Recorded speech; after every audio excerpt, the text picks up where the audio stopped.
Okay. അപ്പോൾ നമ്മളുടെ next topic എന്ന് പറയുന്നത് വാല്യൂ ചെയിൻ ആണ്. വാല്യൂ ചെയിൻ എന്താണെന്നും അതേപോലെ വാല്യൂ ചെയിൻ അനാലിസിസ് എന്താണെന്നും പിന്നെ മൈക്കിൾ പോർട്ടറിൻ്റെ ഒരു വാല്യൂ ചെയിൻ മോഡൽ ഉണ്ട്.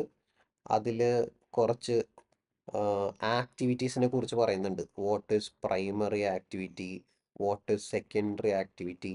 സോ ഇതൊക്കെയാണ് നമ്മൾ ഇന്നത്തെ വീഡിയോയിൽ പഠിക്കാൻ പോകുന്നത്. അതേപോലെ ഒരു 5 steps of value chain analysis, ഇത്രയും കാര്യങ്ങളാണ് നമ്മൾ ഈ വീഡിയോയിൽ പഠിക്കാൻ പോകുന്നത്. ക്ലിയർ അല്ലേ? വാല്യൂ ചെയിനിനെ കുറിച്ചാണ് പഠിക്കാൻ പോകുന്നത്. ഒരു കുഞ്ഞു വീഡിയോ ആണ്. നമ്മൾ ഇത്രയും കാര്യങ്ങളാണ് ഇതിൽ നോക്കുന്നത്. അപ്പം എന്താണെന്ന് നമുക്ക് മനസ്സിലാക്കാം. സോ വാല്യൂ ചെയിനിൽ നിന്ന് തുടങ്ങാം. Value chain. So value chain എന്ന് പറയുന്നത് it is the set of internal activities a firm engages in when transforming input into output. ഒരു ഫേം എന്ന് വെച്ചാൽ ഒരു കമ്പനി അതിൻ്റെ ഇൻപുട്ടിനെ ഔട്ട്പുട്ടാക്കി മാറ്റും. ഫോർ എക്സാമ്പിൾ, ഇപ്പോൾ ഒരു കാർ മാനുഫാക്ചറിങ് കമ്പനി ആണെങ്കിൽ ആ കാറ് മാനുഫാക്ചർ ചെയ്യാൻ 1000-ൽ കൂടുതൽ, 1000 ഒന്നുമല്ല, തൗസൻഡ്സ് എന്ന് പറയാം അല്ലെ, അത്രയും കോമ്പണൻസ് ആവശ്യമുണ്ട്.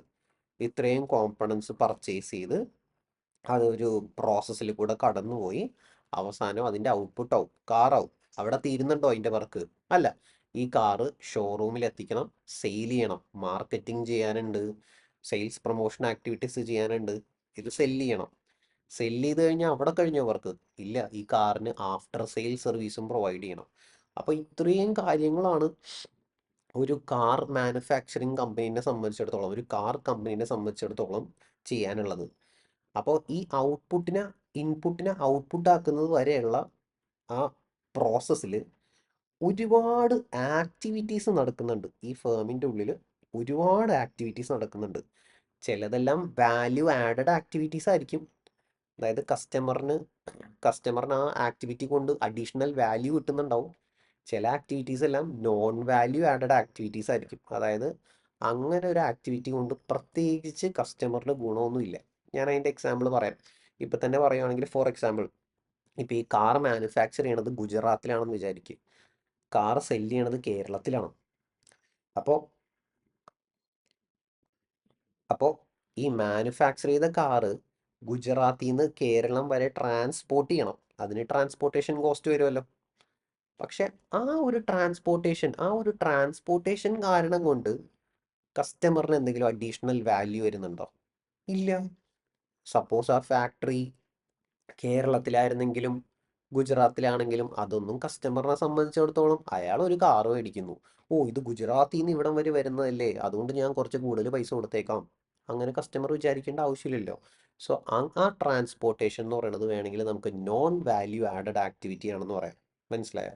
കാരണം ആ ഒരു ട്രാൻസ്പോർട്ടേഷൻ കാരണം കൊണ്ട് കസ്റ്റമറിന് പ്രത്യേകിച്ച് വേറെ വ്യത്യാസമൊന്നും വരുന്നില്ല. ഓക്കെ. അപ്പോൾ അങ്ങനെ ഒരുപാട് ആക്ടിവിറ്റീസ് ഉണ്ട്. ചിലത് വാല്യൂ ആഡഡ് ആക്ടിവിറ്റി ആവാം, ചിലത് നോൺ വാല്യൂ ആഡഡ് ആക്ടിവിറ്റി ആവാം. അപ്പോൾ വാല്യൂ ചെയിൻ എന്ന് പറഞ്ഞാൽ ഒരു ഫേമിൻ്റെ ഉള്ളിലുള്ള നെറ്റ്വർക്ക് ഓഫ് ഇൻറ്റേർണൽ ആക്ടിവിറ്റീസ്, ഒരു ഫേമിൻ്റെ ഇൻറ്റേർണൽ ആക്ടിവിറ്റീസിൻ്റെ നെറ്റ്വർക്ക്, എല്ലാ ആക്ടിവിറ്റീസിൻ്റെയും കൂടി ആ നെറ്റ്വർക്കിനെയാണ് വാല്യൂ ചെയിൻ എന്ന് പറയുന്നത് കൊണ്ട് ഉദ്ദേശിക്കുന്നത്. ക്ലിയർ അല്ലേ? ശരി. ഒരു കമ്പനിയുടെ വാല്യൂ ചെയിൻ എന്ന് പറയുന്നത് ഒരു ലാർജർ വാല്യൂ സിസ്റ്റത്തിൻ്റെ ഒരു ഭാഗമാണ്. ഫോർ എക്സാമ്പിൾ, ഇപ്പോൾ മാരുതി സുസുക്കിയുടെ വാല്യൂ ചെയിൻ എന്ന് പറയുമ്പോൾ, അവരുടെ വാല്യൂ ചെയിൻ എന്ന് പറയുന്നത് ഒരു ലാർജർ വാല്യൂ ചെയിൻ ഉണ്ട്. അതായത് മാരുതി സുസുക്കി ഒരുപാട് കോമ്പണൻസ് വേറെ സപ്ലയേഴ്സിൻ്റെ അടുത്ത് നിന്ന് വാങ്ങിക്കുന്നുണ്ട്, അല്ലേ? അതിന് അപ്സ്ട്രീം വാല്യൂ ചെയിൻ എന്ന് പറയും. സപ്ലയേഴ്സിൻ്റെ അടുത്തുനിന്ന് ഒരുപാട് സാധനങ്ങൾ വാങ്ങിക്കുന്നുണ്ട്. പ്ലസ് മാരുതി സുസുക്കി ഈ കാറ് പ്രൊഡ്യൂസ് ചെയ്തിട്ട് നേരെ കസ്റ്റമറിന് സെല്ല് ചെയ്യുമല്ല, ഒരുപാട് ഡീലേഴ്സ് ഇല്ലേ? മാരുതി സുസുക്കിയുടെ ഡീലറാണ് പോപ്പുലർ, അതേപോലെ BRD, അതേപോലെ അങ്ങനെ ഒരുപാട് സർവീസസ് ഇല്ലേ, ഒരുപാട് ഡിസ്ട്രിബ്യൂട്ടേഴ്സ് ഇല്ലേ? അപ്പോൾ ഇവരെല്ലാവരും കൂടെ ചേരണ വാല്യൂ ചെയിൻ്റെ ഒരു ഭാഗമായിരിക്കും ആ ഒരു പർട്ടിക്കുലർ കമ്പനിയുടെ വാല്യൂ ചെയിൻ എന്ന് പറയുന്നത്. ഒരു ലാർജർ വാല്യൂസ് ചെയിനിൻ്റെ ഒരു ഭാഗമാണ് ഒരു കമ്പനിയുടെ വാല്യൂ ചെയിൻ. അതിന് അപ്സ്ട്രീം വാല്യൂ ചെയിൻ ഉണ്ടാവും, which which includes suppliers, okay, which comprises of suppliers, അതേപോലെ ഒരു ഡൗൺ സ്ട്രീം വാല്യൂ ചാനൽസ് ഉണ്ടാവും which comprises of distributors. Clear അല്ലേ? അപ്പോൾ മാരുതി സുസുക്കിയുടെ കേസ് പറയുമ്പോൾ ഇതിൻ്റെ മുകളിൽ ഇവരുടെ വാല്യൂ ചെയിൻ, മാരുതി സുസുക്കിയുടെ വാല്യൂ ചെയിൻ എന്ന് പറയുന്നത് ഒരു ബ്രോഡർ വാല്യൂ ചെയിനിൻ്റെ ഭാഗമാണ്. ഇതിൻ്റെ മുകളിലേക്ക്, മാരുതി സുസുക്കിയുടെ മുകളിലേക്ക് സപ്ലയേഴ്സ് ഉണ്ട്, അവർക്ക് വേറെ വാല്യൂ ചെയിൻ ഉണ്ട്. അതേപോലെ മാരുതി സുസുക്കിയുടെ ഡൗൺ സ്ട്രീമിലേക്ക് നോക്കിയാൽ ഡിസ്ട്രിബ്യൂട്ടേഴ്സ് ഉണ്ട്, ഇവർക്ക് വാല്യൂ ചെയിൻ ഉണ്ട്. മനസ്സിലായോ? അപ്പം ഇതെല്ലാം കൂടി ഒരു ലാർജർ വാല്യൂ ചെയിൻ ആണ്. അതിൻ്റെ ഒരു ഭാഗമാണ് മാരുതി സുസുക്കിയുടെ വാല്യൂ ചെയിൻ എന്ന് പറയുന്നത്. ക്ലിയർ അല്ലേ? So what is value chain? Value chain is the network of internal activities a firm engages in. ഒരു ഫേം ചെയ്യുന്ന ഇന്റേണൽ ആക്ടിവിറ്റീസിനെയാണ്, അതിൻ്റെ നെറ്റ്വർക്കിനെയാണ് വാല്യൂ ചെയിൻ എന്ന് പറയുന്നത്. ക്ലിയർ ആണോ? ശരി, അടുത്തത് what is value chain analysis. നമ്മൾ പഠിക്കാൻ പോകുന്നത് വാല്യൂ ചെയിൻ അനാലിസിസ് ആണ്. സോ വാല്യൂ ചെയിൻ അനാലിസിസ് എന്ന് പറയുന്നത് ഒരു ടൂളാണ്. Okay, this is a tool.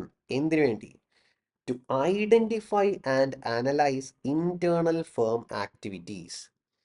ഒരു ഫേമിൻ്റെ ഉള്ളിലുള്ള ആക്ടിവിറ്റീസ് എന്തൊക്കെയാണ് നമ്മൾ ചെയ്യുന്ന, മേജർ അല്ല, എന്തൊക്കെയാണ് നമ്മൾ ചെയ്യുന്ന ആക്ടിവിറ്റീസ്, അതേപോലെ ആ ആക്ടിവിറ്റീസിനെ നമുക്ക് എങ്ങനെ അനലൈസ് ചെയ്യാൻ പറ്റും, ഓക്കെ, അതിനൊക്കെ ഉപയോഗിക്കുന്ന ഒരു ടൂളാണ് value chain analysis. To identify and analyse internal firm activities. Okay, tool for identifying and analysing activities. എന്തിനാ ഇങ്ങനെ അനലൈസ് ചെയ്യണത്? ഇതുകൊണ്ട് എന്താണ് ഗുണം? The goal of value chain analysis is to recognize the activities which are most valuable to the firm. നമ്മുടെ ഫേമിന് ഏറ്റവും valuable ആയിട്ടുള്ള activities ഏതാണ്, നമ്മുടെ ഫേമിൻ്റെ ഏറ്റവും ഇമ്പോർട്ടൻ്റ് ആയിട്ടുള്ള ആക്ടിവിറ്റീസ് ഏതാണ്, അതേപോലെ നോൺ വാല്യൂ ആഡഡ് ആയിട്ടുള്ള ആക്ടിവിറ്റീസ് ഏതാണ്. ഞാൻ നേരത്തെ പറഞ്ഞ പോലെ transportation non value added activity ആണ്. അതെങ്ങനെയെങ്കിലും നമുക്ക് അതിൻ്റെ കോസ്റ്റ് എങ്ങനെയെങ്കിലും റെഡ്യൂസ് ചെയ്യാൻ പറ്റുമോ? ബിക്കോസ് ആ ട്രാൻസ്പോർട്ടേഷൻ കാരണം കൊണ്ട് കസ്റ്റമറിന് പ്രത്യേകിച്ച് ഗുണമൊന്നും കിട്ടുന്നില്ല. ആ കോസ്റ്റ് എങ്ങനെയെങ്കിലും നമുക്ക് റെഡ്യൂസ് ചെയ്യാൻ പറ്റുമോ? അല്ലെങ്കിൽ വേറെ ഏതെങ്കിലും ആക്ടിവിറ്റീസ് നമുക്ക് കുറച്ച് ഇമ്പ്രൂവ് ചെയ്യാൻ പറ്റുമോ? എന്തെങ്കിലും നമ്മൾ ആക്ടിവിറ്റി ഇമ്പ്രൂവ് ചെയ്ത് കസ്റ്റമറിന് കുറച്ചുകൂടെ വാല്യൂ കൊടുക്കാൻ പറ്റുമോ? ഇതെല്ലാം റെക്കഗ്നൈസ് ചെയ്യാൻ വേണ്ടിയിട്ടാണ് നമ്മൾ വാല്യൂ ചെയിൻ അനാലിസിസ് എന്ന് പറയുന്ന ടൂൾ ഉപയോഗിക്കുന്നത്. ക്ലിയർ അല്ലേ? So basically this analysis will help a firm to find out its competitive advantage or disadvantage. ഒരു ഫേമിൻ്റെ കോമ്പറ്റേറ്റീവ് അഡ്വാൻറ്റേജ്, ഈ ഫേമിൻ്റെ എന്താണ്, ഇപ്പം നമ്മൾ സ്ട്രെങ്ത് എന്താണെന്നൊക്കെ പറയൂലേ, അതേപോലെ ഈ ഫേമിൻ്റെ സ്ട്രെങ്ത് എന്താണ് നമ്മൾക്ക് നമ്മുടെ കോമ്പറ്റീറ്റേഴ്സിൻ്റെ മുമ്പിലുള്ള അഡ്വാൻറ്റേജ്, കോമ്പറ്റീറ്റേഴ്സായിട്ട് കമ്പയർ ചെയ്യുമ്പോൾ നമ്മളുടെ അഡ്വാൻറ്റേജ് എന്താണ്, അതൊക്കെ ഐഡൻറ്റിഫൈ ചെയ്യാൻ ഈ അനാലിസിസ് നമുക്ക് ഉപയോഗിക്കാൻ പറ്റും. ക്ലിയർ അല്ലോ? ശരി. സോ ബേസിക്കലി കോമ്പറ്റേറ്റീവ് അഡ്വാൻറ്റേജസിനെ രണ്ടായിട്ട് കാറ്റഗറൈസ് ചെയ്യാം. ഓക്കെ, രണ്ട് ടൈപ്പ് അഡ്വാൻറ്റേജ് ഉണ്ട്. പ്രൊഡക്റ്റ് ഡിഫറൻസിയേഷൻ അഡ്വാൻറ്റേജും ഉണ്ട്, കോസ്റ്റ് ലീഡർഷിപ്പ് അഡ്വാൻറ്റേജും ഉണ്ട്. Okay, product differentiation advantage and cost leadership advantage. So what is product differentiation? എന്താണ് product differentiation? If a firm tries to perform activities better than its competitors, നമ്മളുടെ competitors ചെയ്യുന്നതിനേക്കാളും നന്നായിട്ട് നമുക്ക് perform ചെയ്യണം, അതാണ് നമ്മളുടെ ഒബ്ജക്റ്റീവ് എങ്കിൽ അതിനെ നമ്മൾ ഡിഫറൻസിയേഷൻ അഡ്വാൻറ്റേജ് എന്ന് പറയും. ഓക്കെ, അതായത് ഞാനും കോസ്റ്റിംഗ് ക്ലാസ് എടുക്കുന്നു, വേറൊരു ഫാക്കൽറ്റിയും കോസ്റ്റിംഗ് ക്ലാസ് എടുക്കുന്നു. ആ ഫാക്കൽറ്റി എടുക്കുന്നതിനേക്കാളും അഡീഷണൽ ആയിട്ട് എൻ്റെ പ്രൊഡക്റ്റിനെ എങ്ങനെ എനിക്ക് ഡിഫറൻഷ്യേറ്റ് ചെയ്യാം, എങ്ങനെ എനിക്ക് കൂടുതൽ വാല്യൂ കൊടുക്കാം കസ്റ്റമേഴ്സിന്, അതാണ് എൻ്റെ ഒരു ഉദ്ദേശമെങ്കിൽ നമുക്ക് പറയാം ഞാൻ ട്രൈ ചെയ്യേണ്ടത് ഡിഫറൻസിയേഷൻ അഡ്വാൻറ്റേജ് ആണ്. ചില കമ്പനീസ് അങ്ങനെ ആയിരിക്കത്തില്ല, അവർ ട്രൈ ചെയ്യണത് ഡിഫറൻഷ്യേറ്റ് ചെയ്യാനായിരിക്കില്ല, അവരുദ്ദേശിക്കുന്നത് എങ്ങനെ നമുക്ക് നമ്മളുടെ കോമ്പറ്റീറ്റേഴ്സിനേക്കാളും കോസ്റ്റ് കുറച്ച് പ്രൊഡക്റ്റ് സെല്ല് ചെയ്യാം, നമ്മുടെ കോമ്പറ്റീറ്റേഴ്സിൻ്റെ പ്രൊഡക്റ്റിനേലും കുറവായിരിക്കണം നമ്മളുടെ പ്രൊഡക്റ്റിൻ്റെ കോസ്റ്റ്, സെല്ലിംഗ് പ്രൈസ്. അപ്പോൾ നമ്മൾ ഉദ്ദേശിക്കുന്നത് കോസ്റ്റ് ലീഡർഷിപ്പ് അഡ്വാൻറ്റേജ് ആണ്. അതായത് I should be the cost leader. എൻ്റെ പ്രൊഡക്റ്റ് ആയിരിക്കണം ഏറ്റവും മാർക്കറ്റിൽ കോസ്റ്റ് കുറവ്. മനസ്സിലായോ? ഇത് രണ്ടിനും കസ്റ്റമേഴ്സ് ഉണ്ടാവും.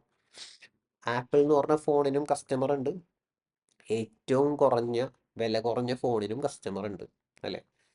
അപ്പോൾ ചിലവർ സെല്ലിംഗ് പ്രൈസ് കുറയ്ക്കുക എന്നുള്ളതാണ് അവരുടെ ഉദ്ദേശം. അതാണ് അവർ ഫോക്കസ് ചെയ്യണത്.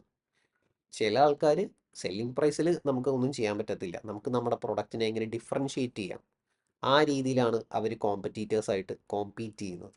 ക്ലിയർ ആണോ? സോ ഇങ്ങനെ രണ്ട് കോമ്പറ്റേറ്റീവ് അഡ്വാൻറ്റേജസ് ഉണ്ട്. ശരി, അപ്പോൾ ഇതിൽ ഏതാണ് നമ്മൾ ചെയ്യേണ്ടത്? നമ്മളുടെ ആക്ടിവിറ്റിയൊക്കെ അനലൈസ് ചെയ്തിട്ട് നമ്മളുടെ കമ്പനി ഇതിലേത് ചൂസ് ചെയ്യണം, അതൊക്കെ മനസ്സിലാക്കാനാണ് നമ്മൾ വാല്യൂ ചെയിൻ അനാലിസിസ് എന്ന് പറഞ്ഞ ടൂള് ഉപയോഗിക്കുന്നത്. ഓക്കെ, ശരി. ഇനി മൈക്കിൾ പോർട്ടർ എന്ന് പറഞ്ഞ ഒരു ആള് 1985 വാല്യൂ ചെയിൻ മോഡൽ എന്ന് പറഞ്ഞൊരു മോഡൽ ക്രിയേറ്റ് ചെയ്തു. Value chain model basically value chain അനാലിസിസിന് വേണ്ടിയിട്ടുള്ള ഒരു മോഡലാണ്. സോ അതിൽ അദ്ദേഹം ഒരു ഫേമിൽ, ഒരു കമ്പനിയിൽ എത്ര ആക്ടിവിറ്റീസ് ഉണ്ടാവും, ഏതൊക്കെയാണ് അവിടുത്തെ മേജർ ആക്ടിവിറ്റീസ് എന്നൊക്കെ പറയുന്നുണ്ട്. അപ്പോൾ ഈ മോഡൽ എന്താണെന്നാണ് നമ്മൾ പഠിക്കാൻ പോകുന്നത്. ഓക്കെ, ശരി. അപ്പോൾ ഈ വാല്യൂ ചെയിൻ മോഡൽ എളുപ്പത്തിൽ മനസ്സിലാക്കാൻ വേണ്ടിയിട്ട് നമുക്ക് ഒരു കാർ കമ്പനിയുടെ എക്സാമ്പിൾ എടുക്കാം. ഒരു കാർ മാനുഫാക്ചറിങ് കമ്പനിയുടെ ഒരു എക്സാമ്പിൾ നോക്കാം. അപ്പോൾ കാർ മാനുഫാക്ചറിങ് കമ്പനിയിൽ നമ്മൾ ആലോചിച്ച് നോക്കിയേ, അവരുടെ ഫസ്റ്റ് സ്റ്റെപ്പ് എന്താണ്? ഒരു കാർ മാനുഫാക്ചർ ചെയ്യണമെങ്കിൽ ഒരുപാട് റോ മെറ്റീരിയൽസ് ആവശ്യമുണ്ട്, തൗസൻഡ്സ് ഓഫ് കോമ്പണൻസ് ആവശ്യമുണ്ട്, അല്ലേ? സോ ഈ റോ മെറ്റീരിയൽസ് അവർ പ്രൊക്യൂർ ചെയ്യണം, അല്ലേ? ഈ റോ മെറ്റീരിയൽസ് അവരവിടെ എത്തിക്കണം. അടുത്തത് ഈ റോ മെറ്റീരിയൽസ് ആണ്. നെക്സ്റ്റ് സ്റ്റെപ്പ് എന്ന് പറയുന്നത് എന്താ? ഈ റോ മെറ്റീരിയൽസ് വെച്ചിട്ട് ഇവർ മാനുഫാക്ചറിങ് പ്രോസസ്സ് നടത്തും, കാറ് മാനുഫാക്ചർ ചെയ്യും, ഇവരുടെ ഔട്ട്പുട്ട് പ്രൊഡ്യൂസ് ചെയ്യും. ഔട്ട്പുട്ട് വെറുതെ പ്രൊഡ്യൂസ് ചെയ്താൽ മതിയോ? ഇല്ല.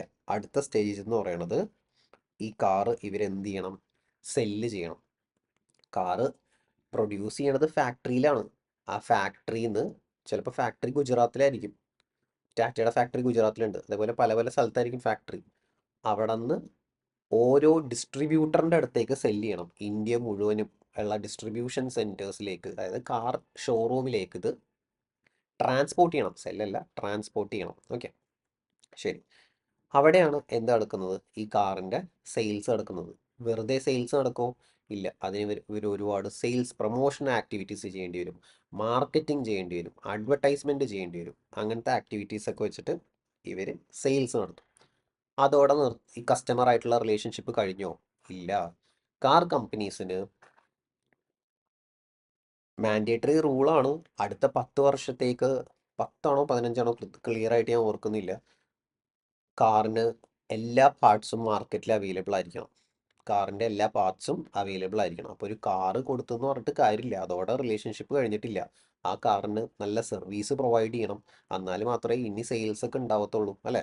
അപ്പോൾ നല്ല സർവീസ് കിട്ടുന്നുണ്ടെന്ന് അറിഞ്ഞാൽ മാത്രമേ കസ്റ്റമേഴ്സ് ഇത് പർച്ചേസ് ചെയ്യത്തുള്ളൂ. അപ്പോൾ സർവീസും പ്രൊവൈഡ് ചെയ്യണം. ക്ലിയർ അല്ലേ? ഈ ഒരു എക്സാമ്പിളിനെ നമുക്ക് മൈക്കിൾ പോർട്ടേഴ്സ് വാല്യൂ ചെയിൻ മോഡലുമായിട്ട് കണക്ട് ചെയ്ത് ഈസി ആയിട്ട് ആ സ്റ്റെപ്സ് അല്ല, ആക്ടിവിറ്റീസ് ഏതൊക്കെയാണെന്നൊന്ന് മനസ്സിലാക്കാം.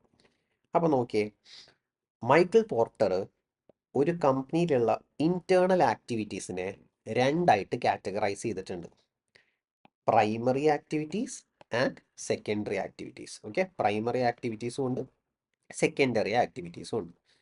അപ്പോൾ എന്താണ് primary activities? Just a second. Okay, എന്താണ് primary activities? So these are those activities which are directly involve in transforming input into output. Raw materials ഇൻപുട്ടിന് ഔട്ട്പുട്ടാക്കി മാറ്റാൻ വേണ്ടി ഒരുപാട് ആക്ടിവിറ്റീസ് ഉണ്ടല്ലോ. അതിൽ ഡയറക്ട്ലി ഇൻവോൾവ് ആയിട്ടുള്ള ആക്ടിവിറ്റീസിനെയാണ് പ്രൈമറി ആക്ടിവിറ്റീസ് എന്ന് വിളിക്കുന്നത്. Activities which are directly involve in transforming input into output. ആ ഡയറക്റ്റ് ഇൻവോൾവ്മെന്റ് ഇല്ലാത്ത ഒരുപാട് ആക്ടിവിറ്റീസ് ഉണ്ട്, അതിനെയാണ് സപ്പോർട്ട് ആക്ടിവിറ്റീസ് അഥവാ സെക്കൻഡറി ആക്ടിവിറ്റീസ് എന്ന് വിളിക്കുന്നത്. ക്ലിയർ അല്ലേ? ഇപ്പം നമുക്ക് ഏതൊക്കെയാണെന്ന് ഓരോന്നും നോക്കാം. So primary activities add value to the product directly, direct ആയിട്ട് വാല്യൂ അഡീഷൻ കൊണ്ടുവരും. Okay.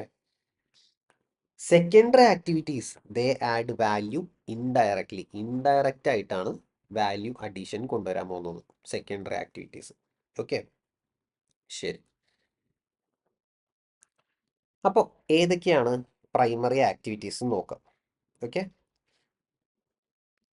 First primary activities, first one inbound logistics. അതായത് ഈ കാറിൻ്റെ റോ മെറ്റീരിയൽസ് പർച്ചേസ് ചെയ്യത്തില്ലേ, പ്രൊക്യൂർമെൻറ്റ്. പ്രൊക്യൂർമെൻറ്റ് സെക്കൻഡറി ആക്ടിവിറ്റിയാണ്, അത് ശ്രദ്ധിക്കണം. Procurement is a secondary activity. See, procure ചെയ്ത മെറ്റീരിയൽ നമ്മുടെ സ്റ്റോഴ്സ് ഡിപ്പാർട്ട്മെൻറ്റ് അല്ലെങ്കിൽ റിസീവിങ് ഡിപ്പാർട്ട്മെൻറ്റിൽ റിസീവ് ചെയ്യും, മെറ്റീരിയൽ റിസീവ് ചെയ്യും. ആ മെറ്റീരിയൽ റിസീവ് ചെയ്യുന്നത് മുതൽ ആ മെറ്റീരിയൽ സ്റ്റോർ ചെയ്യുക, എന്നിട്ട് ആ മെറ്റീരിയൽ ഡിസ്ട്രിബ്യൂട്ട് ചെയ്യുക. എവിടെ? മാനുഫാക്ചറിങ് പ്ലാന്റിലേക്ക് ഡിസ്ട്രിബ്യൂട്ട് ചെയ്യുക. അവിടം വരെയുള്ള ആക്ടിവിറ്റീനെയാണ് ഇൻബൗണ്ട് ലോജിസ്റ്റിക്സ്, ഇന്റേണൽ ലോജിസ്റ്റിക്സ് എന്ന് വേണമെങ്കിൽ മനസ്സിലായോ? അതായത് ഈ പർച്ചേസ് ചെയ്ത സാധനം എത്തുന്നത്, മുതലാണ് പറയുന്നത്. ഓക്കെ, നമ്മൾ മെറ്റീരിയൽ പർച്ചേസ് ചെയ്തു, ആ പർച്ചേസ് ചെയ്ത മെറ്റീരിയൽ നമ്മളുടെ റിസീവിങ് ഡിപ്പാർട്ട്മെൻറ്റിൽ റിസീവ് ചെയ്യും. അവിടെ മുതൽ അത് സ്റ്റോർ ചെയ്യുക, എന്നിട്ട് ആ മെറ്റീരിയൽ ഡിസ്ട്രിബ്യൂട്ട് ചെയ്യുക, ഓരോ പ്ലാന്റിലേക്ക് ഡിസ്ട്രിബ്യൂട്ട് ചെയ്യുക, എവിടെയാണോ ആ മെറ്റീരിയൽ ഉപയോഗിക്കേണ്ടത് അങ്ങോട്ട് ഡിസ്ട്രിബ്യൂട്ട് ചെയ്യുക. അതുവരെയുള്ള പ്രോസസ്സ്, ആ പ്രോസസ്സിനെയാണ്, ആ ആക്ടിവിറ്റീസിനെയാണ് ഇൻബൗണ്ട് ലോജിസ്റ്റിക്സ് എന്ന് പറയുന്നത്. ഓക്കെ, ശരി. Second one, operations. These are the transformation activities that change input into output. Manufacturing, അതാണ് ഓപ്പറേഷൻ എന്ന് പറഞ്ഞ ആക്ടിവിറ്റി. തേർഡ് വൺ, അതായത് കാറ് മാനുഫാക്ചർ ചെയ്യുക, സെക്കൻഡ് സ്റ്റെപ്പിൽ കാറ് മാനുഫാക്ചർ ചെയ്യുക, അതാണ് operation. Third one, outbound logistics. These activities deliver the product or service to the customer. നമ്മളുടെ product അല്ലെങ്കിൽ സർവീസ് കസ്റ്റമറിലേക്ക് എത്തിക്കുക. ആ ലോജിസ്റ്റിക്സിനെയാണ് നമ്മൾ എന്തെന്ന് പറയുന്നത്? ഔട്ട് ബൗണ്ട് ലോജിസ്റ്റിക്സ് എന്ന് പറയുന്നത്. ക്ലിയർ അല്ലേ? ശരി. For example, collection, storage, distributing the output, അത് ഇന്റേണൽ ആവാം, എക്സ്റ്റേണൽ ആവാം. ഇതിനെയൊക്കെയാണ് നമ്മൾ എന്തെന്ന് പറയുന്നത്? ഔട്ട് ബൗണ്ട് ലോജിസ്റ്റിക്സ് എന്ന് പറയുന്നത്. സോ ഇൻബൗണ്ട് ലോജിസ്റ്റിക്സ് ഉണ്ട്, മാനുഫാക്ചറിങ് ഉണ്ട്, മാനുഫാക്ചർ ചെയ്ത സാധനം ഔട്ട് ബൗണ്ട് ലോജിസ്റ്റിക്സ് ഉണ്ട്, കസ്റ്റമറിലേക്ക് എത്തിക്കുക. നെക്സ്റ്റ്, മാർക്കറ്റിംഗ് ആൻഡ് സെയിൽസ് എന്ന് പറഞ്ഞ ഒരു ആക്ടിവിറ്റി ഉണ്ട് അല്ലേ? നേരത്തെ പറഞ്ഞില്ലേ, കാറ് വെറുതെ ഇരുന്ന് സെയിലാവൂലല്ലോ, കാറിന് വേണ്ട മാർക്കറ്റിംഗ് ആക്ടിവിറ്റി, സെയിൽസ് ആക്ടിവിറ്റീസ് ഒക്കെ ഉണ്ട്. Okay, these are the activities which are used to persuade the clients. കസ്റ്റമേഴ്സിനെ പെർസ്വേഡ് ചെയ്യണം, നമ്മുടെ കാറ് വാങ്ങിക്കണം, കോമ്പറ്റീറ്ററിൻ്റെ വാങ്ങിക്കരുത്, നമ്മുടെ വാങ്ങിക്കണതാണ് നിങ്ങൾക്ക് ബെസ്റ്റ് എന്ന് പെർസ്വേഡ് ചെയ്യാൻ വേണ്ടി നമ്മൾ ചെയ്യുന്ന ആക്ടിവിറ്റീസിനെയാണ് മാർക്കറ്റിംഗ് ആൻഡ് സെയിൽസ് ആക്ടിവിറ്റി എന്ന് പറയുന്നത്. ആൻഡ് ദ ലാസ്റ്റ് വൺ, നമ്മൾ പറഞ്ഞ പോലെ സർവീസ്. വൺസ് നമ്മുടെ പ്രൊഡക്റ്റ് പർച്ചേസ് ചെയ്ത് കഴിഞ്ഞാലും, വൺസ് നമ്മുടെ പ്രൊഡക്റ്റ് കസ്റ്റമർ പർച്ചേസ് ചെയ്ത് കഴിഞ്ഞു, അത് കഴിഞ്ഞാലും കസ്റ്റമറിന് വാല്യൂ അഡീഷൻ കൊടുക്കുന്ന ആക്ടിവിറ്റിയാണ് സർവീസ് എന്ന് പറയുന്നത്. ഓക്കെ, സോ ഈ 5 പ്രൈമറി ആക്ടിവിറ്റീസ് എന്ന് പറയുന്നത്. ക്ലിയർ അല്ലേ? ഇനി എന്താണ് സെക്കൻഡറി ആക്ടിവിറ്റീസ്? ഈ പ്രൈമറി ആക്ടിവിറ്റീസിനെ സപ്പോർട്ട് ചെയ്യാൻ വേണ്ടി വരുന്ന 4 ആക്ടിവിറ്റീസിനെയാണ് സെക്കൻഡറി ആക്ടിവിറ്റീസ് എന്ന് പറയുന്നത്. അതിൽ ഫസ്റ്റ് വൺ നമ്മൾ പറഞ്ഞു, പ്രൊക്യൂർമെൻറ്റ്. നമ്മൾക്ക് ആവശ്യമുള്ള മെറ്റീരിയൽ കിട്ടണം അല്ലേ? അത് കിട്ടാൻ വേണ്ടി വരുന്ന ആക്ടിവിറ്റീനെയാണ് പ്രൊക്യൂർമെൻറ്റ് എന്ന് പറയുന്നത്. ഓക്കെ, നമുക്ക് ആവശ്യമുള്ള റോ മെറ്റീരിയൽസ് എല്ലാം നമുക്ക് പ്രൊക്യൂർ ചെയ്യണം, അത് നമ്മുടെ റിസീവിങ് ഡിപ്പാർട്ട്മെൻറ്റിൽ എത്തണം. അത് അവിടെ എത്താൻ വേണ്ടിയിട്ടുള്ള ആക്ടിവിറ്റീസിനെയാണ് പ്രൊക്യൂർമെൻറ്റ് എന്ന് പറയുന്നത്. ഓക്കെ, സോ ബേസിക്കലി നമ്മൾ നല്ല വെൻഡേഴ്സിനെ കണ്ടുപിടിക്കണം, അവരോട് ബെസ്റ്റ് പ്രൈസ് നെഗോഷിയേറ്റ് ചെയ്യണം, അവരായിട്ട് നല്ല റിലേഷൻഷിപ്പ് മെയിൻറ്റെയിൻ ചെയ്യണം. ക്ലിയർ അല്ലേ? ശരി. Next, human resource management. അറിയാലോ, നമ്മുടെ കമ്പനിയിലുള്ള എംപ്ലോയി ഫോഴ്സിനെയൊക്കെ മാനേജ് ചെയ്യണം. How well A company recruits, hires, trains, motivates, rewards and retain it's workers. Because ആൾക്കാരെ ആവശ്യമുണ്ടല്ലോ. ഹ്യൂമൻ റിസോഴ്സ് ആണ് ഒരു significant source of value. Human resource ഉണ്ടെങ്കിലേ നമുക്ക് കമ്പനി മുന്നോട്ട് കൊണ്ടുപോകാൻ പറ്റുള്ളൂ. ഓക്കെ, പ്രൈമറി ആക്ടിവിറ്റീസ് ഒക്കെ നടക്കണമെങ്കിൽ നമുക്ക് ഹ്യൂമൻ റിസോഴ്സ് വേണം. അപ്പോൾ പ്രൈമറി ആക്ടിവിറ്റീനെ സപ്പോർട്ട് ചെയ്യാൻ വേണ്ടിയിട്ടുള്ള ഒരു ആക്ടിവിറ്റിയാണ് ഹ്യൂമൻ റിസോഴ്സ് മാനേജ്മെൻറ്റ്. അടുത്തത് technological development activities which are related to managing and processing information. ഒരു കമ്പനിയുടെ നോളജ് ബേസ് പ്രൊട്ടക്റ്റ് ചെയ്യുക. ഇപ്പം മാരുതിക്ക് എൻജിൻ ഉണ്ടാക്കാൻ അറിയാം, അല്ലെങ്കിൽ ടൊയോട്ടയുടെ എൻജിനെ കുറിച്ച് എല്ലാവരും പറയാറുണ്ട്. അപ്പോൾ അവർക്ക് കുറേ കാര്യങ്ങൾ അറിയാം, നോളജ് ഉണ്ട്. ഇത്രയും നാളത്തെ എക്സ്പീരിയൻസ് ചെയ്യുന്നവർ കുറേ നോളജ് അക്വയർ ചെയ്തിട്ടുണ്ട്, എങ്ങനെ എൻജിൻ ഉണ്ടാക്കണം, എങ്ങനെ ബെസ്റ്റ് എൻജിൻ ഉണ്ടാക്കണം. ഓക്കെ, അത് പ്രൊട്ടക്റ്റ് ചെയ്യണം. ഓക്കെ, അതൊക്കെയാണ് ഈ ടെക്നോളജിക്കൽ ഡെവലപ്മെൻറ്റിൽ വരുന്നത്. അതേപോലെ എങ്ങനെ ടെക്നോളജി കോസ്റ്റ് റിഡ്യൂസ് ചെയ്യാം. ഓക്കെ, എങ്ങനെ നമുക്ക് ടെക്നോളജിക്കലി റെലവൻ്റ് ആയിട്ട് നിൽക്കാം. ഇപ്പോൾ എല്ലാം ഓട്ടോമേറ്റഡ് ആണ്, പ്രൊഡക്ഷൻ എല്ലാം ഓട്ടോമേറ്റഡ് ആണ്. സോ എങ്ങനെ നമുക്കത് അപ്ഡേറ്റഡ് ആയിട്ടിരിക്കാം, അറ്റ് ദ സെയിം ടൈം എങ്ങനെ നമുക്ക് ആ ടെക്നോളജി കോസ്റ്റ് കുറയ്ക്കാം. ഇതെല്ലാമാണ് ഇവിടുത്തെ വാല്യൂ ക്രിയേഷൻ എന്ന് പറയുന്നത്, ടെക്നോളജിക്കൽ ഡെവലപ്മെൻറ്റിലെ വാല്യൂ ക്രിയേഷൻ എന്ന് പറയുന്നത്. And the last one, infrastructure. Infrastructure എന്ന് പറഞ്ഞാൽ ബിൽഡിംഗ് അല്ല ഉദ്ദേശിക്കുന്നത്, കമ്പനിയുടെ ബാക്കിയുള്ള സപ്പോർട്ട് സിസ്റ്റത്തിനെ എല്ലാം ഇവിടെ ഇൻക്ലൂഡഡ് ആണ്. ഡെയിലി ഓപ്പറേഷൻസ് മെയിൻറ്റെയിൻ ചെയ്യാൻ വേണ്ടി ബാക്കിയുള്ള ആക്ടിവിറ്റീസ്, സപ്പോർട്ട് ആക്ടിവിറ്റീസ് എല്ലാം ഇതിൽ ഇൻക്ലൂഡഡ് ആണ്. ഫോർ എക്സാമ്പിൾ അക്കൗണ്ടിങ് ഡിപ്പാർട്ട്മെൻറ്റ്, അക്കൗണ്ടിങ്ങിൻ്റെ activities, legal, administration, general management, അതൊക്കെയാണ് ഇവിടെ ഇൻഫ്രാസ്ട്രക്ചർ എന്ന് പറയുന്ന ആക്ടിവിറ്റിയിൽ ഇൻക്ലൂഡഡ് ആയിട്ടുള്ളത്. ക്ലിയർ അല്ലേ? So we have 5 primary activities and 4 secondary activities. Clear ആണോ? ശരി. നെക്സ്റ്റ്, ഒരു വാല്യൂ ചെയിൻ അനാലിസിസ് ഡെവലപ്പ് ചെയ്യാൻ വേണ്ടി what are the 5 steps? 5 steps ഉണ്ട് ഒരു വാല്യൂ ചെയിൻ അനാലിസിസ് ഡെവലപ്പ് ചെയ്യാൻ വേണ്ടിയിട്ട്. ഈ വാല്യൂ ചെയിൻ അനാലിസിസ് എന്ന് പറഞ്ഞ പ്രോസസ്സിൽ 5 സ്റ്റെപ്സ് ഉണ്ട്. What are they? എക്സാമിന് ഇങ്ങനെ വരാറുണ്ടേ, വാട്ട് ആർ ദ 5 സ്റ്റെപ്സ്. അപ്പോൾ നേരെ ഇത് എഴുതാൻ വേണ്ടിയിട്ടാണ്. Okay, so first one, identify all the value chain activities. നമ്മുടെ കമ്പനിയുടെ ഫിനിഷ്ഡ് പ്രോഡക്റ്റിലേക്ക് എത്തിക്കുന്ന എല്ലാ ആക്ടിവിറ്റീസും ഐഡൻറ്റിഫൈ ചെയ്യുക, ഇൻഡെപ്ത് ആയിട്ട് ഐഡൻറ്റിഫൈ ചെയ്യുക. ഫോർ എക്സാമ്പിൾ, നമുക്കൊരു ഡിസൈൻ ടീമുണ്ട്, പ്രൊഡക്റ്റ് ഡിസൈൻ ചെയ്യണം. അപ്പോൾ ആ ഡിസൈനിങ് ടീമിൽ എത്ര എംപ്ലോയീസ് ഉണ്ട്, അവർ ഓരോരുത്തരും എന്താണ് ചെയ്യുന്നത്, എത്ര ടൈം എടുക്കും, ആ ഡിസൈൻ ആക്ടിവിറ്റീസിന് എത്ര കോസ്റ്റ് വരും. കോസ്റ്റ് വരുന്നതല്ല, സോറി, കോസ്റ്റ് വരും എന്നുള്ളത് സെക്കൻഡ് സ്റ്റെപ്പാണ്. എന്തൊക്കെയാണ് അവരുടെ പ്രോസസ്സ്, എന്തൊക്കെയാണ്, എത്ര ടൈം എടുക്കും, അതെല്ലാം ഐഡൻറ്റിഫൈ ചെയ്യലാണ് ഫസ്റ്റ് പ്രോസസ്സ്. സെക്കൻഡ്, ഞാൻ പറഞ്ഞ പോലെ ഈ ആക്ടിവിറ്റീസിൻ്റെ കോസ്റ്റ് കണ്ടുപിടിക്കുക. ഈ ആക്ടിവിറ്റിയുടെ കോസ്റ്റ് കണ്ടുപിടിക്കുക, അതാണ് step 2, calculate the cost of each activity. ഇനി look at what your customer perceive as value. നമ്മുടെ കസ്റ്റമർ വാല്യൂ ആയിട്ട് കാണുന്നത് എന്താണ്? ചിലപ്പോൾ നമ്മൾ ഏറ്റവും കൂടുതൽ കോസ്റ്റ് ഇൻകർ ചെയ്യണ ഒരു സാധനം കസ്റ്റമർ വാല്യൂ ആയിട്ട് പെർസീവ് ചെയ്യുന്നുണ്ടാവില്ല. ഞാൻ നേരത്തെ പറഞ്ഞ പോലെ ചിലപ്പോൾ ട്രാൻസ്പോർട്ടേഷൻ, അല്ലെങ്കിൽ നമ്മൾ വിചാരിക്കുന്നത് ഇതിന് നമ്മൾ കുറേ കോസ്റ്റ് സ്പെൻഡ് ചെയ്യുന്നുണ്ട്, പക്ഷെ കസ്റ്റമർ അതൊരു വാല്യൂ ആയിട്ട് കാണുന്നുണ്ടാവില്ല. എന്താണ് നമ്മുടെ കസ്റ്റമർ വാല്യൂ ആയിട്ട് കാണുന്നത്? നമ്മളുടെ പ്രൊഡക്റ്റ് വാങ്ങിക്കാനുള്ള കാരണം എന്താണ്? കസ്റ്റമർ എങ്ങനെയാണ് അത് പെർസീവ് ചെയ്യണത്, അത് നോക്കുക. ഫോർ എക്സാമ്പിൾ, ഇപ്പോൾ കോഫി, നമ്മളെല്ലായിടത്തുനിന്നും കോഫി കുടിക്കുന്നുണ്ട്, പക്ഷേ കഫേ കോഫിയുടെയിൽ കോഫി പ്രൈസിയാണ്. ബിക്കോസ് അവിടെ വേറെ എക്സ്ട്രാ കാര്യങ്ങൾ വാല്യൂ ആയിട്ട് കസ്റ്റമർ കാണുന്നുണ്ട്. കസ്റ്റമറിന് ഒരു ലാപ്ടോപ്പായിട്ട് ആ കോഫി ഷോപ്പിൽ പോയി വേണമെങ്കിൽ രാവിലെ മുതൽ വൈകുന്നേരം വരെ ഇരുന്നാലും അവരവിടെ നമ്മളടുത്ത് എണീറ്റ് പോകാൻ പറയത്തില്ല. അവർ ഒരു കോഫിയാണ് നമ്മൾ മേടിക്കണമെങ്കിൽ ഒരു കുഴപ്പമില്ല. മനസ്സിലായോ? ബിക്കോസ് അത് കസ്റ്റമർ വാല്യൂ ആയിട്ട് കാണുന്നുണ്ട്. ഓക്കെ, അപ്പോൾ എല്ലാവരുടെയും സ്ട്രാറ്റജി ഡിഫറെൻ്റ് ആയിരിക്കും. നമ്മുടെ കസ്റ്റമർ എന്താണ് നമ്മളിൽ കാണുന്ന വാല്യൂ, അത് ഐഡൻറ്റിഫൈ ചെയ്യുക.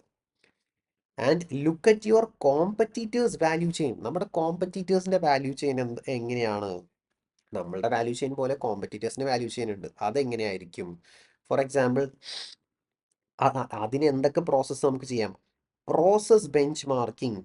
പ്രോസസ് ബെഞ്ച് മാർക്കിംഗ് മീൻസ് നമ്മൾ ഒരു പ്രോസസ്സ് ചെയ്യുന്നതും കോമ്പറ്റീറ്റേഴ്സ് അതേ പ്രോസസ്സ് ചെയ്യുന്നതും തമ്മിൽ എന്തെങ്കിലും വ്യത്യാസമുണ്ടോ ചെക്ക് ചെയ്ത് നോക്കുക. ഓക്കെ, നമ്മൾ ഈ പ്രോസസ്സ് ഇങ്ങനെയാണ് ചെയ്യുന്നത്, നമ്മളുടെ കോമ്പറ്റീറ്റേഴ്സ് അതിനെ വേറെ രീതിയിലാണ് ചെയ്യുന്നത്, നമുക്ക് എന്തെങ്കിലും ഇമ്പ്രൂവ് ചെയ്യാൻ പറ്റുമോ? ഓക്കെ, അപ്പോൾ പ്രോസസ്സുകൾ ബെഞ്ച് മാർക്ക് ചെയ്യുക. സ്ട്രാറ്റജിക് ബെഞ്ച് മാർക്കിംഗ്, നമ്മളുടെ ഹൈ ലെവൽ ബിസിനസ് സ്ട്രാറ്റജിയും കോമ്പറ്റീറ്റേഴ്സിൻ്റെ ഹൈ ലെവൽ സ്ട്രാറ്റജിയും തമ്മിൽ കമ്പയർ ചെയ്യുക. നമ്മൾ 100 ഷോപ്സ് ആണ് കഴിഞ്ഞ കൊല്ലം ഓപ്പൺ ചെയ്തത്. നമ്മുടെ കോമ്പറ്റീറ്റേഴ്സ് ആ സമയത്ത് 1000 ഷോപ്സ് ഇറക്കി, 1000 ഷോപ്സ് ഓപ്പൺ ചെയ്തു. അങ്ങനെ ഹൈ ലെവൽ ബിസിനസ് സ്ട്രാറ്റജീസിൽ എന്തെങ്കിലും ഡിഫറൻസ് ഉണ്ടോ? എങ്ങനെയാ രണ്ടുപേരും എന്താണ്? നമ്മൾ മാർക്കറ്റ് ക്യാപ്ചർ ചെയ്യാൻ നോക്കുമ്പോൾ അവർ ഹൈ സെല്ലിംഗ് പ്രൈസിൽ മാർക്കറ്റ് ക്യാപ്ചർ ചെയ്യണില്ല, ഹൈ പ്രോഫിറ്റ് ആണ് അവർ നോക്കുന്നത്. അങ്ങനെ സ്ട്രാറ്റജീസിൽ എന്തെങ്കിലും ഡിഫറൻസ് ഉണ്ടോ? ഓക്കെ. പ്രോസസ് ബെഞ്ച് മാർക്കിംഗ് ചെയ്ത് നോക്കാം. സോറി, പ്രോസസ് അല്ല, പെർഫോമൻസ് ബെഞ്ച് മാർക്കിംഗ്. നമ്മളുടെ പ്രോഫിറ്റ്, റവന്യൂ, നമ്മളുടെ സോഷ്യൽ മീഡിയ പെർഫോമൻസ് എങ്ങനെയുണ്ട്, നമ്മുടെ വെബ്സൈറ്റിൽ എത്ര പേര് കയറുന്നുണ്ട്, എത്ര ട്രാഫിക് വരുന്നുണ്ട്, ഇതെല്ലാം നമ്മളുടെ കോമ്പറ്റീറ്റേഴ്സിൻ്റെ പെർഫോമൻസുമായിട്ട് കമ്പയർ ചെയ്ത് നോക്കുക. ഓക്കെ.